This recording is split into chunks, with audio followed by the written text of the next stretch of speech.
Hello everyone, welcome back to my channel Rinku tailoring ক্লাসে সকলকে স্বাগত জানাই।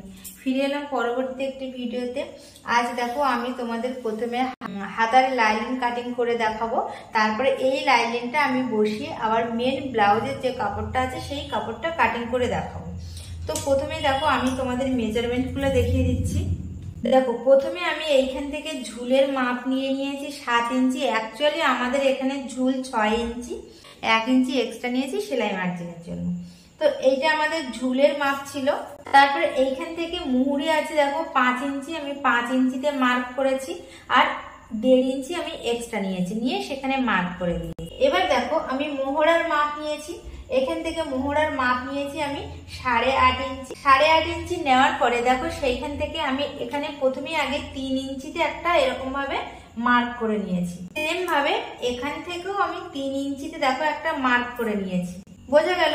এইবার দেখো এই যে সোজা আমি লাইনটা টেনেছিলাম সেইখান থেকে আমি 2 ইঞ্চিতে একটা মার্ক করেছি। দেখো এই যে করে দেখো এইখান থেকে আমি আলতো হাতে এরকম ভাবে এরকম করে যে 3 ইঞ্চি নামিয়েছিলাম ঠিক সেইখানটাই মিলিয়ে দিয়েছি। বোঝা গেল? এইবার দেখো আমাদের টোটাল এই মোহরার মেজারমেন্ট ফিটিংস হচ্ছে 7.5 ইঞ্চি। তাহলে আমি 7.5 ইঞ্চি দেখো এইখান থেকে এরকম ভাবে ফিতেটাকে এই দাগের উপর দিয়ে এইভাবে ঘুরিয়ে ঘুরিয়ে এরকম ভাবে নিয়ে দেখো আমি 7.5 ইঞ্চিতে এই দেখো এখানে মার্ক করে নিয়েছি। এইটা হলো আমার ফিটিংস মাপ। আর এইখান থেকে এই পর্যন্ত দেখো আমি এখানে 1.5 ইঞ্চি নিয়েছি, এই 1.5 ইঞ্চিটা হলো এক্সট্রা। এখানে যেমন 5 ইঞ্চি নিয়েছিলাম মুহুরিতে আর 1.5 ইঞ্চি এক্সট্রা নিয়েছিলাম, এখানেও সেরকম নিয়েছি। নিয়ে দেখো এইটা আমি এরকম ভাবে দেখো দাগটা আমি এরকম ভাবে দিয়ে দিলাম। এইবার আমি কি করব, এটাকে আমি কাটিং করে নেব। এটা কিন্তু আমি লাইনিং কাটিং করে তোমাদেরকে দেখাচ্ছি। দেখো এখানে আমাদের লাইনিং কাটিং হয়ে গেছে। এইবার দেখো আমরা যেমন প্রথম এই মার্কটা করেছি এটা কিন্তু আমাদের একটা হাতাতে উঠেছে, তাহলে আমাদের দুটো হাতাতে সমানভাবে সেলাই করার জন্য মার্ক করে নিতে হবে। কিরকম ভাবে তোমরা একটু এইটা শিখে নাও।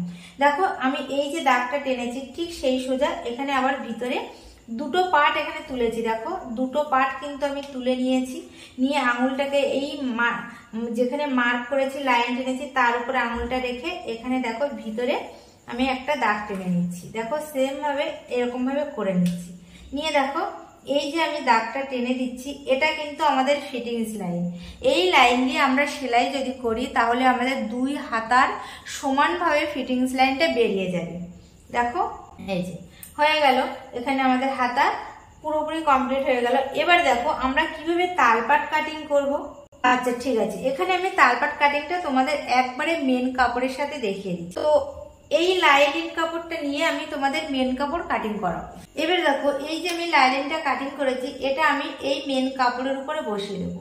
মেন কাপড়টা দেখো প্রথমে আমি যেমন লাইনিং কাপড়টা নিয়েছিলাম দুটো ভাঁজ করে 4টে পার্ট নিয়েছিলাম, এখানেও কিন্তু আমরা এরকম ভাবে দুটো ভাঁজ করেছি। কেন দুটো ভাঁজ করেছি, আমাদের কিন্তু এখানে কিন্তু দুটো হাতা বের হবে, ওই জন্য দেখো এখানে কিন্তু আমার পাড় আছে।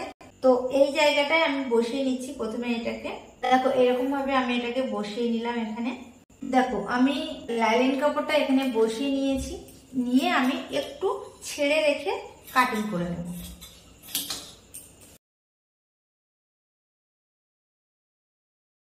দেখো এখানে আমাদের হাতা কাটিং হয়ে গেছে। এইবার দেখো আমাদেরকে তালপাট কিভাবে কাটিং করতে হবে। এই যে প্রথমে আমরা এরকম ভাবে দুটো পার্ট তুলে নেব। দেখো আমি এখানে দুটো পার্ট তুলে নিয়েছি। যেইখানে ড্রয়িং করবে সেইখান থেকে আগে দুটো পার্ট তুলে নেবে, নিয়ে দেখো এই যে এই কর্নার পর্যন্ত আছে এইখান থেকে আলতো হাতে 1/2 ইঞ্চি করে এইভাবে কেটে ফেলে দেবে। দেখো আমি কিন্তু 1/2 ইঞ্চি করে এখান থেকে ধরে কেটে ফেলে দিয়েছি। দেখো তোমরা দেখেই বুঝতে পারছো। ঠিক সেম ভাবে আমরা এই যে যখন আমরা এই মেন কাপড়টা কেটেছি সেই মেন কাপড়টার থেকেও আমরা 1/2 ইঞ্চি করে কেটে ফেলে দেবো। এখানে একটু চওড়া হয়েছে, কেননা আমরা এই যে মেন কাপড়টা একটু বেশি কেটেছি, সাইড থেকে একটু বেশি রেখেছি, যার জন্য আমাদের এইটা একটু চওড়া হয়েছে। তো দেখো এখানে আমাদের হাতা কাটিং কমপ্লিট হয়ে গেছে। তো ভিডিওটা ভালো লাগলে তোমরা কিন্তু অবশ্যই সাবস্ক্রাইব করবে যারা নতুন, আর অবশ্যই সবাই লাইক করবে যারা ভিডিওটা দেখছো, আর সাবস্ক্রাইব করে পাশে থাকা বেল বাটনটি প্রেস করবে।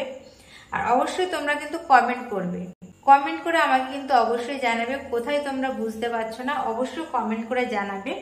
তো আজ ভিডিওটা এই পর্যন্ত, দেখা হবে পরবর্তী একটা ভিডিওতে। সবাই ভালো থেকো আর সুস্থ থেকো।